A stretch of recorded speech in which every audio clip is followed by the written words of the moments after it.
बच्चों, first year political science के paper first में जो हमारे राजनीति विज्ञान के मूल आधार का पेपर है, उसकी दूसरी इकाई के अवधारणा के विषय अपन पढ़ रहे थे और उसमें स्वतंत्रता का विषय हो गया था। अब अपन समानता जो दूसरा इम्पोर्टेंट टॉपिक है और उसकी भूमिका भी मैंने बताई थी एक बार कि किस प्रकार आधुनिक युग में खासकर जो लोक कल्याणकारी राज्य की अवधारणा विकसित हुई और उसके बाद से किस प्रकार जो फ्रांस की क्रांति में स्वतंत्रता के साथ साथ समानता शब्द भी बहुत इम्पोर्टेंट बना और तदुपरांत समानता भी राजनीति विज्ञान में बहुत महत्वपूर्ण एक अवधारणा होगी।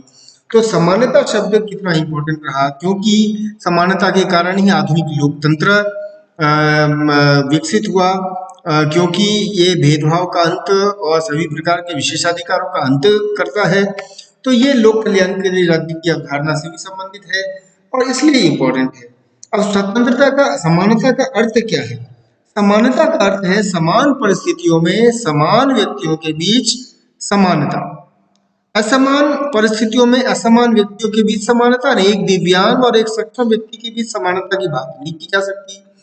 एक अत्यंत पिछड़े और अत्यंत विकसित व्यक्तियों के बीच में बात नहीं, समानता की कल्पना नहीं की जा सकती, है ना। इसी प्रकार प्राकृतिक असमानता यानी कि समानता कुल मिलाकर असमानता का अंत है। और किस प्रकार की असमानता? तो दो प्रकार की असमानता है सामान्यतः हम देखते हैं। एक प्राकृतिक असमानता जैसे स्त्री पुरुष का भेद, दिव्यांग सक्षम व्यक्ति का भेद, है ना। ये इस प्रकार की जो असमानता है इसको समाप्त करने की बात नहीं की जाती है राजनीति विज्ञान में, सामाजिक विज्ञान में। जो व्यक्ति निर्मित मानव निर्मित सामाजिक असमानता है उसको समाप्त करने की बात की जाती है और उसको समाप्त करके समानता स्थापित करने की बात की जाती रही है। और यही कारण है कि समानता मिलाकर जो मानव निर्मित भेदभाव है, मानव निर्मित असमानताएं हैं, उसको समाप्त करने से ही समानता का तात्पर्य रहा है। और चाहे जितनी भी क्रांतियां हो, चाहे फ्रांस की क्रांति हो, चाहे बाद में साम्यवादी आंदोलन हो, उन सब में समानता का अर्थ सामाजिक असमानता या सामाजिक भेदभाव को का अंत करना है। अब जो समानता है वो असमानता या विषमताओं का अंत तो है, लेकिन वो ऐसी परिस्थितियों का निर्माण करता है जिसमें समाज के सभी व्यक्तियों को, समाज के सभी सदस्यों को समान रूप से अपने व्यक्तित्व विकसित करने का अवसर प्राप्त हो। इसलिए समानता विशेषाधिकार का अंत है, यानी कुछ लोगों को ही अपने व्यक्तित्व विकसित करने का अधिकार मिले, समानता का ऐसा नहीं है। यही कारण है कि स्वतंत्रता के साथ साथ मौलिक अधिकारों की श्रेणी में भारत के संविधान समेत दुनिया के अनेक संविधानों में समानता के अधिकारों का भी उल्लेख है। भारत के संविधान में तो अनुच्छेद 14 से 18 के बीच में समानता सबसे पहला मौलिक अधिकार है, जिसमें हम जानते भी हैं कि जो सबसे पहला अनुच्छेद अनुच्छेद 14 के अंतर्गत कानून के समक्ष समानता और कानून का समान संरक्षण, तो ये समानता को बहुत हद तक स्पष्ट कर देता है, समानता के अर्थ को, यानी कि वो कानून का राज, विधि का शासन, कानून का समान संरक्षण, कानून के समक्ष समानता। अब हम देखें तो समानता के विविध स्वरूपों की एक बार चर्चा कर ले तो और बात आगे बढ़ पाएगी। सबसे पहले प्राकृतिक समानता। तो प्राकृतिक समानता जो है मैंने पहले ही बता दिया, यह राजनीति विज्ञान में, समाज विज्ञान में उद्देश्य नहीं है हम किसी भी स्त्री को पुरुष बनाना या किसी दिव्यांग को सक्षम बनाना, सक्षम को दिव्यांग बनाना, यानी प्राकृतिक रूप से जो असमानता है वो तो है ना। कई बार हम जानते हैं कि बायोलॉजिकल असमानता भी होती है, कई बार बहुत सारी चीजें होती है, तो उस तरह की असमानता को दूर करना हमारा उद्देश्य नहीं है। तो इसलिए प्राकृतिक जो समानता है वो एक कल्पना है, कल्पनाशीलता है और कई बार वो बहुत यथार्थ परक नहीं होता, इसलिए वो संभव नहीं है। दूसरा, सामाजिक समानता। अब सामाजिक समानता सबसे अनिवार्य है। जो मानव निर्मित समाज में मानव निर्मित भेदभाव मूलक बातें विकृति बातें इवॉल्व हो गई, विकसित हो गई, उसको समाप्त करके और उस विकृतियों के कारण जो शोषण हुआ, भेदभाव हुआ, असमानता उत्पन्न हुई, विषमताएं उत्पन्न हुई, उनको दूर करना, ये जो समानता है ये सामाजिक समानता कही जाती है। जैसे नस्ल भेद, जैसे जाति भेद, प्रजाति भेद, जैसे धर्म आधारित भेद, ये जो है ना रंग भेद, ये सभी सामाजिक असमानताएं हैं और इस आधार पर किसी प्रकार का भेदभाव न हो, किसी प्रकार की असमानता न हो, ये सुनिश्चित करना ही सामाजिक समानता है। और ये एक आवश्यक भी कदम है लोकतंत्र के लिए, क्योंकि अगर सभी को समान रूप से अधिकार देना हो तो सामाजिक समानता स्थापित करनी पड़ेगी और ये जरूरी है, इम्पोर्टेंट है। एक और जो स्वरूप है वो है नागरिक समानता। नागरिक समानता का सामान्यतः दो अभिप्राय होते हैं। एक, राज्य के कानून की दृष्टि में सभी व्यक्ति समान होने चाहिए, जैसा कि मैंने अनुच्छेद 14 का हवाला दिया भारत के संविधान का, और राज्य के कानूनों द्वारा दंड या सुविधा प्रदान करने में व्यक्ति में कोई नागरिकों में कोई भेद नहीं होना चाहिए, है ना। इसके अतिरिक्त सभी नागरिकों को अवसर की समानता समान रूप से मिलनी चाहिए और ये जो है अवसर की समानता, यह कुल मिलाकर व्यक्तित्व विकास में सभी नागरिकों को एक समान अवसर प्रदान करता है, ये जरूरी है ना। तो सभी प्रकार की नागरिक सुविधाओं का उपभोग करना सभी को एक समान रूप से मिलना चाहिए। एक और जो स्वरूप है वो है राजनीतिक समानता। राजनीतिक समानता का अर्थ है कि जो राजनीतिक व्यवस्था है, जो लोकतांत्रिक राजनीतिक व्यवस्था है, उसमें सबको एक समान भागीदारी का अवसर प्राप्त होना चाहिए और वो भागीदारी के अवसर के कई सारे मैकेनिज्म से, कई सारे जो है वो तरीके हो सकते हैं। चाहे वो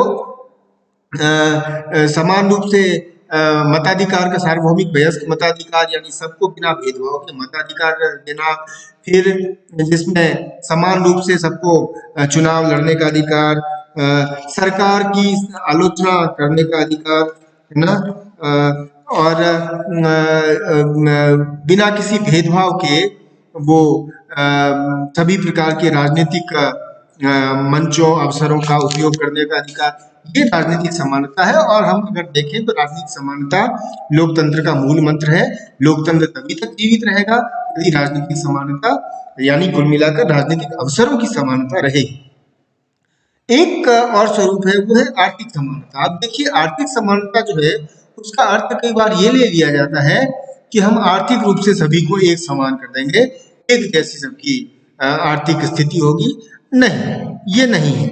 आर्थिक समानता का अर्थ है सभी को राज्य के द्वारा न्यूनतम जीवन यापन, मानव न्यूनतम जो जीवन यापन की सुविधाएं हैं एक सभ्य मानव जीवन जीने के लिए वो अवसर उपलब्ध करवाया जाएगा।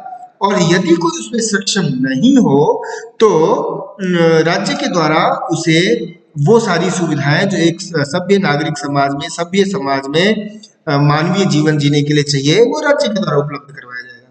तो सबको अवसर प्रदान राज्य करेगा और कौन कितना विकसित करता है, आर्थिक रूप से अपना विकास करता है, वो तो खैर उनका एक अवसर के उपभोग करने के ऊपर है, व्यक्ति के ऊपर। लेकिन अवसर की समानता सबको होगी आर्थिक विकास करने की, और आर्थिक रूप से किसी के साथ शोषण या भेदभाव नहीं किया जाएगा।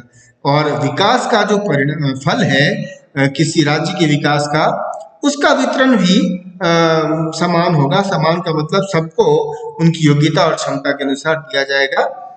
ये हालांकि ये स्टेटमेंट साम्यवाद मार्क्सवाद का है, लेकिन लोक कल्याणकारी राज्य में भी एक राज्य द्वारा नियंत्रित विकास के का वितरण होता है और यही एक आर्थिक समानता का मूल मंत्र है। ये समानता के विविध स्वरूप हैं।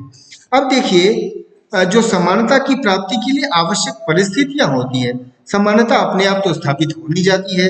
समानता को प्राप्त करने के लिए जो परिस्थितियां होती है वो बनानी पड़ती है। तो वो कौन सी है? सबसे एक इम्पोर्टेंट जो है वो है स्वतंत्रता और समानता की एक संतुलित धारणा को विकसित करना। स्वतंत्रता और समानता परस्पर विरोधी नहीं है बल्कि परस्पर पूरक है। ये विचार इसको अपने कानून, अपने संविधान में समाहित करना ये बहुत जरूरी है। भारत के संविधान ने इसको समाहित किया है। समानता भी है, स्वतंत्रता भी है।